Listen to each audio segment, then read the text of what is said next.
Hello, Shannon Gallagher here. I'm up at Tackle Express today. Super grateful to be back up here. Super fortunate to be working with these guys and doing another video for you. This one is going to be all about halibut. Today we're talking about halibut. We're talking about halibut in our beaches and harbors, which is a really fun fishery because it's really accessible. You can catch a really big fish after work, taking a walk, parking your car, parking for free, right? What's really interesting about this, I've been on this kick lately, right? Kind of been all over the world, not all over the world. I've been to Japan, I've been to Hawaii, I've been to the Mediterranean. When I think about those places, I think, man, they probably have really good fish in there. I should probably be there instead of here in Southern California. I gotta push back on that. You know, like when I go to those places and I compare it to the opportunities that we have for fishing here, right? And whether it's sometimes you gotta get in your car and drive, you gotta go to Baja, you gotta go to the Sierras. Sometimes all summer it's really tough to decide whether you want to go to the Channel Islands and catch a big old sea bass or go to San Diego and catch a bluefin tuna. I mean, I think there was like a weekend last month where you had to decide between catching a marlin in front of Avalon and going up to San Francisco and catching a limit of salmon, right? Like, kind of good fishing.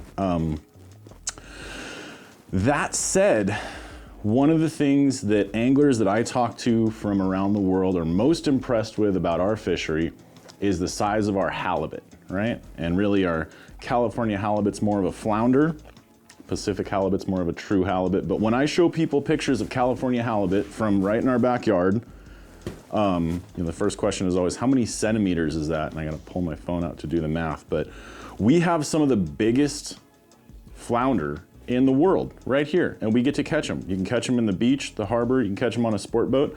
Today we're gonna be talking about beaches and harbors, and I think it's really a good time to take advantage of it because ever since that rain started about 3 years ago, we've had the best halibut fishing we've ever had. I've seen incredible things. I've gone to places that I, basically consider my backyard, really public water, and I've had some really, really, really good days on, some really, really big fish, frankly, right? Like if I can knock off of work, go for a walk, and I can catch a 10-pound fish, that's a good day. So, without further ado, we're gonna get into it. First things first, getting started off talking about halibut. The most important thing that people wanna know to feel confident to get out there and try things is where you're gonna find them and when, right? There are some better times of the year, and hopefully right about the time this video comes out is gonna be the beginning of our fall season for them.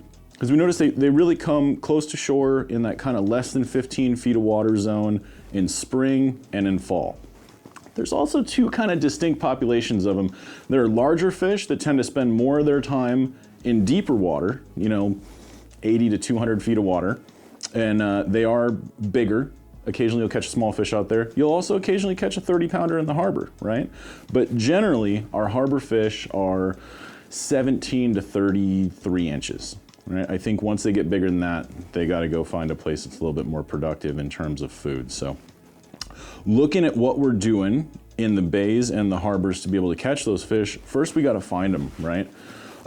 Halibut are really interesting. I always say they're like a crappie because they come back to the same spots year after year. That's an important thing to remember because if you're looking for them, you can check those spots, right? They won't, like crappie, they won't always be as productive. Like you might have 3 spots and this year spot 1 was great, next year maybe spot 3 is better. Right? But you keep checking those spots. One of your best indicators when you're looking for them is gonna be how much bait is in the area. They're really, really good at finding wherever the most bait is. But there's something about some spots, I don't know if it's the bottom composition or what, or just the way that deep water leads up to them and allows fish easy access to that, but they definitely do tend to gravitate to the same spots over and over, especially when they're spawning. And I think that does have more to do with bottom composition, but you'll find that there are certain spots that will hold spawning aggregations of halibut. With that said, when you find those, 2 things, do them for me. Be conservation minded, right? And what that looks like with halibut is you're gonna have a lot of these 19 to 25 inch male fish trying to spawn with a 30 to 32 inch female fish.